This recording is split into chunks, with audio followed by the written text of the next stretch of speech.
हरिओम. भगवद्गीताबोध योगदास श्री जयगणेश जोशी यांनी केलेले निरूपण. अध्याय 14 गुणत्रय विभाग योग. ओम श्री परमात्मने नमः. अथ चतुर्दशोऽध्यायः. जय योगेश्वर. परमात्म्याला नमस्कार. अध्याय 14 श्लोक क्रमांक 21. अर्जुन उवाच कैर्लिङ्गैस्त्रीणगुणान् नेतान् अतितो भवति प्रभो किमाचारक कथं चैतास् त्रीन्गुणान् नतिवर्तते. अर्जुन म्हणाला, प्रभू, या 3 गुणांच्या पलीकडे पोचलेल्याची लक्षणे कोणती असतात? त्याचे आचरण कसे असते? या 3 गुणांच्या पलीकडे कसे पोहोचता येते? भगवंत श्रींनी अर्जुनाला या अध्यायात आत्तापर्यंत त्रिगुणांबद्दल सविस्तर माहिती दिली. आपण नेहमीच या 3 गुणांच्या प्रभावाखाली असतो. या त्रिगुणांच्या प्रकटीकरणातून जे काही संस्कार उफाळून येत असतात त्यावर आपले आचरण अवलंबून असते. या आचरणामुळे जे काही भोग निर्माण होतात त्यानुसार आपले सुकृत घडत असते. यावरून आपल्याला या त्रिगुणांचे महत्त्व किती आहे हे लक्षात येईल. त्रिगुणांची माहिती देऊन पुरे होत नाही. या त्रिगुणांच्या अतीत जाऊन गुणातीत होणे हे जास्त महत्त्वाचे आहे.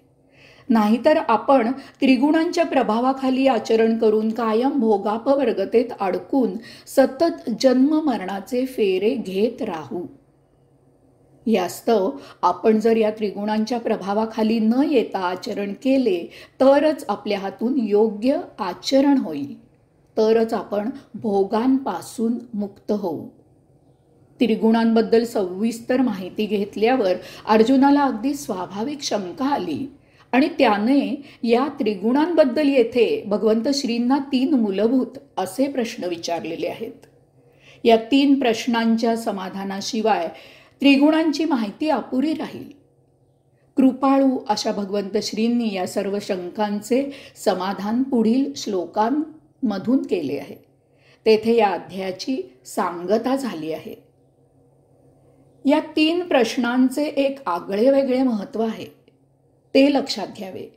गुणातीत होणे म्हणजे काय ते आपल्याला जर माहीत नसेल तर आपण आपल्यात काही अल्प बदल जाणवल्यावर एके दिवशी स्वतःला गुणातीत झाल्याचे जाहीर करून मोकळे होऊ. उदाहरणार्थ, आत्मसाक्षात्कार म्हणजे काय हे जर योग गुरूंकडून माहीत करून घेतले नाही, त्याची लक्षणे जाणून घेतली नाही तर साधकाचा गैरसमज होतो आणि तो स्वतःला आत्मसाक्षात्कारी समजतो आणि योग साधना करणे थांबवतो. त्यामुळे त्याची पुढील प्रगती खुंटते. दुसऱ्या अध्यायात सांख्ययोग सांगितल्यावर स्थितप्रज्ञाची लक्षणे सांगितलेली आहेत. त्याचप्रमाणे येथे गुणत्रय विभाग योग या अध्यायाची सांगता या मूलभूत अशा प्रश्नांना उत्तरे देऊन होत आहे.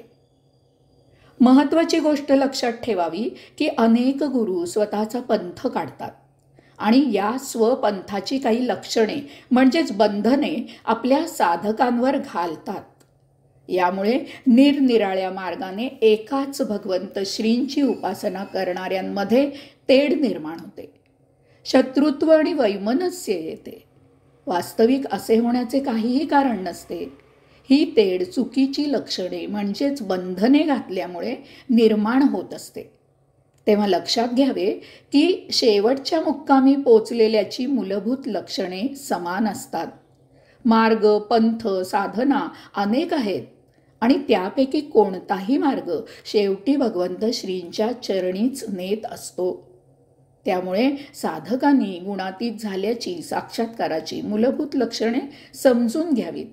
पंथ कोणताही असला, साधन मार्ग कोणताही असला तरी एकमेकांचा आदर राखावा. भगवंत श्रींच्या दरबारी रुजू होणारा हा आशा एकाच ध्येयाने प्रेरित असतो. त्यात भेदभाव असण्याचे कारण नाही. यासाठीच या अध्यायाच्या शेवटी हे 3 प्रश्न निर्माण करून ती लक्षणं सांगितलेली आहेत. वरवर बंधनं घालून त्यांची नक्कल करणे, दिखाऊ सोपस्कार पाळणे सोपे असते.